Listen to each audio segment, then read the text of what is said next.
เห็นอยู่เด้เนาะโดย คุณเสียงบ่อันคุณหน้าได้ เอา เราคนเสียง ซื้อบ่าวยังเด้อ เอ บ่า อ วยังใส่ใจเกินร้อยอาสิถามบ่าวยังเนาะตอนบ่าวยังเข้ามาน่ะ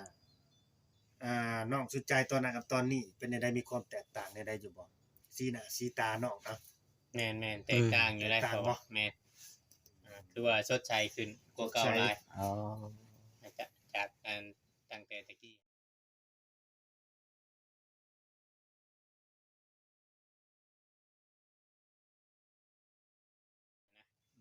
กับตอนนี้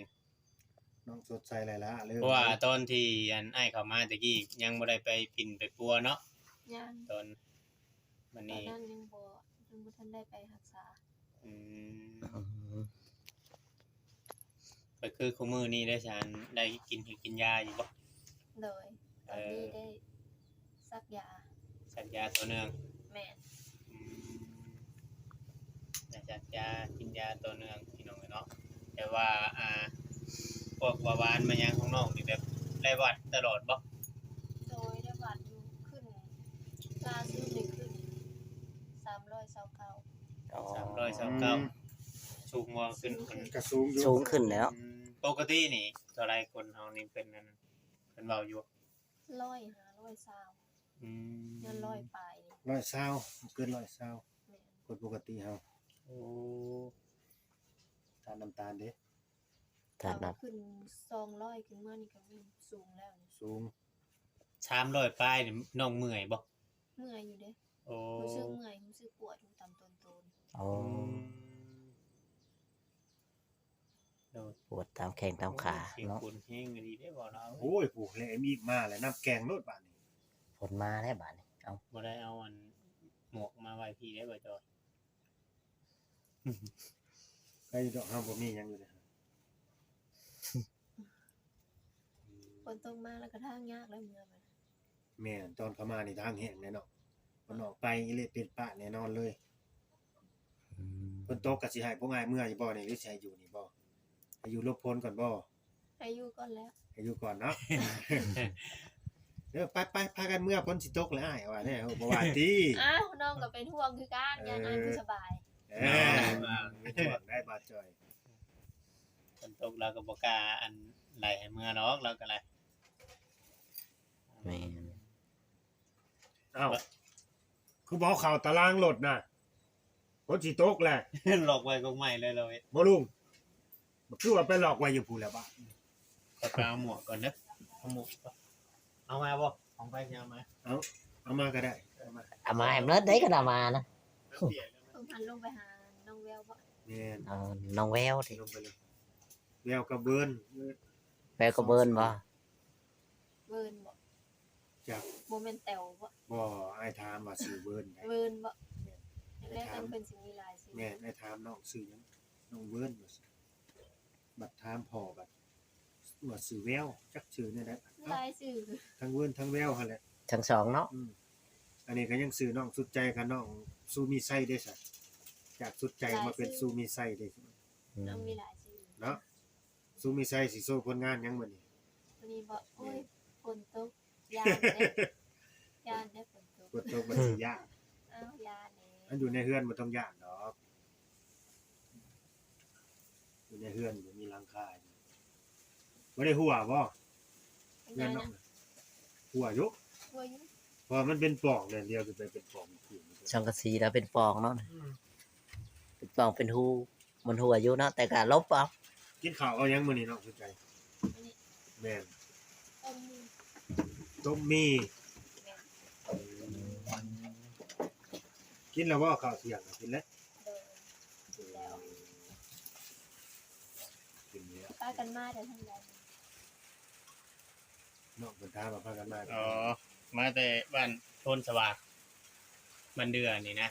วันเดียว ทางในที่10พุ่น ฮู้บ่ คือที่วันเดียว เคยไปเรียนอยู่พุ่นบ่ เคยไปเซ็งจบสั้นม .4 อ๋อ อืม เพราะตะกี้อันเรียนอยู่พี่แหละไปเชียงจบอยู่พุ่น แม่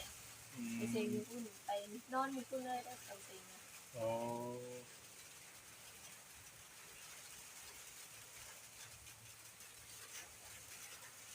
ไป ทางลิขิต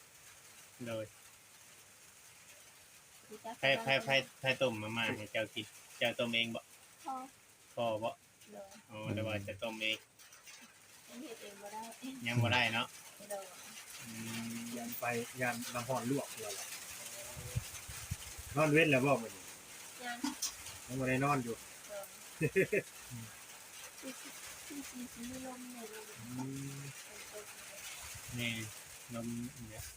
มันสิตกแฮงอยู่ บ่ของกินพอไปหามา เป็นตาสิตกแห้งอยู่แต่มีลมมา ลมมาคัด เปิดดู ไผใช่ไผโซลาร์เซลล์กุ้มเป็นใหญ่บ่ ต้นกลางอันท่านว่าแดดออกอันกะก้านี่ก็สิกุ้มอยู่ อ๋อ อืม ถ้าว่าแดดบ่ออกอันบ่กล้ามันก็บ่กุ้ม อืม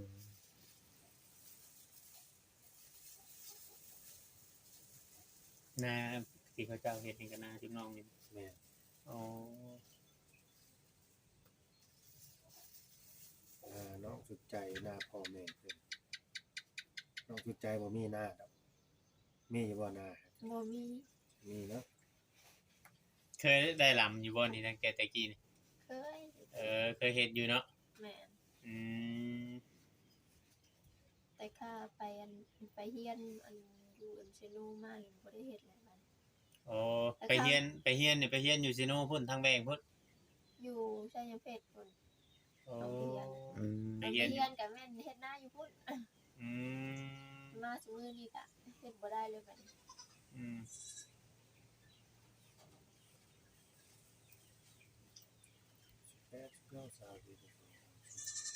7-8 ปีแล้วเนาะบ่ได้เฮ็ดนา7 ปี 8 ปี 7-8 ปีก็ยังคือแบบยังคือแบบว่าบ่ฮอด7-8 ปี คือมันไวนี่บ่ แม่น มันผ่านไปไวเนาะ เออ มันบ่ได้อัน ไว้ มันบ่ได้สัมผัสความสว่าง โอ้ อืม ว่าง่ายๆว่า มันบ่มีความแตกต่างเนาะแบบว่ามัน มันมี คือ คนเก่า คืออยู่แต่บอนเก่าอะนะแต่มันบ่ได้ไปพุ่นไปพี่แบบว่า บ่เห็นโลกภายนอก แม่น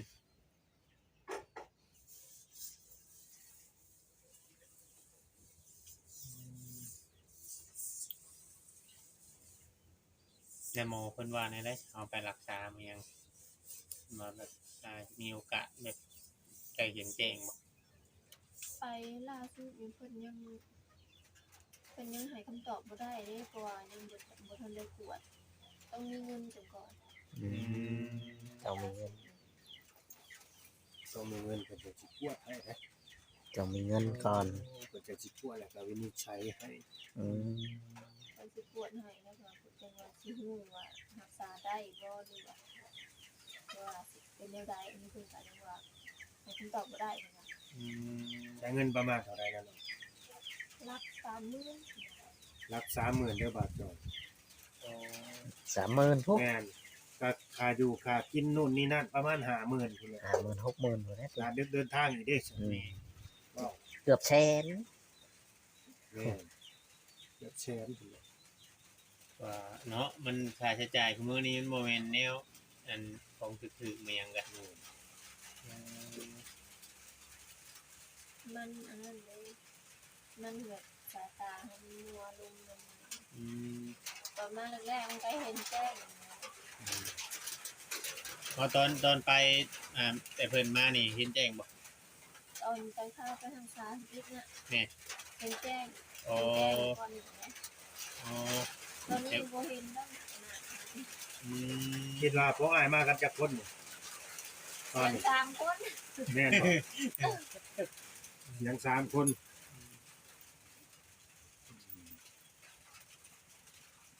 แล้วมันฟังเสียงแล้วจื้ออยู่เนาะจื้อเสียงอยู่แบบว่าตอนที่ไปรักษาตอนนั้นมาใหม่ๆนี่เห็นเนาะ เห็นเนี่ยจื้อ แจ้ง แจ้งจื้อเนาะเห็นเท่าหน้าคนบ่ แม่น อ่ะ เห็น เนาะ หน้าคน เห็นหน้าคนอยู่คืออันนั้นเนาะ มันมัวลงเลยแบบนี้มันมัวมันมีแต่แบบมีแต่แนวหมู่มัวยุบยุบยุบยุบอยู่กัน โอ้ แบบ มันเป็นแสง มันเบิดยาเพิ่นบอกคือว่าแนวใดเนาะ อันนี้ก็ เพิ่นให้ยาลายบ่ ยาย าเพิ่นให้มากินอัน มีแต่ซักเด้คันเบิดกับไปเต้าเอา อ๋อบ่ได้มียากินบ่ บ่มีหยังกินเลยมีแต่ยาซัก โอ้คำเบิดได้ไปโต โดย บัดอยู่กับเพิ่นบัดเห็นมันมาบัดเอา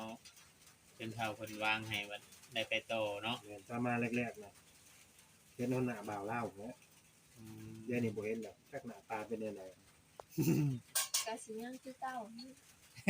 บ่คือได้มันก็ ผ่านมาเป็น มันก็ ปี เฒ่า แล้ว ลง บ่ เลยเนาะก็เฒ่าลงกว่าเก่า เออ เฒ่าขึ้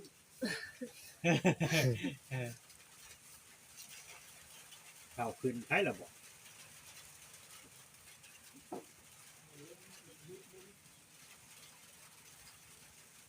บัดไปเข้าห้องน้ำของหยังได้สิเนาะ ย่างไป ไปเองได้บ่ มันก็อันย่างไปใกล้ๆมันก็เห็น จื้อทางไปอยู่เนาะ โดย งมสะเท้าไปนะเนาะ โดย จะเก็บข้อมูล มันเด็กอืมว่าห้องน้ำเพิ่นอยู่นั่นสิเนาะเพิ่นลงแต่เฮือนเพิ่นก็ต้องย่างไปพุ่นนี่ย่างไปตอนไอ้มาเข้าตะกี้จนเติบเลยเนาะ แม่นจนแต่ยังบ่ได้เฮ็ดตัวนี้ เป็นปีเดียวจ้ะ 2เทื่อว่าเนาะตอนนั้น แม่นส่งเทื่อให้เขามา จื้อเนาะ จื้อมันจื้ออะดิ อืม เดินเติบเป็นปีปลายเลยเนาะสิเข้า2 ปีเด้อสิเข้า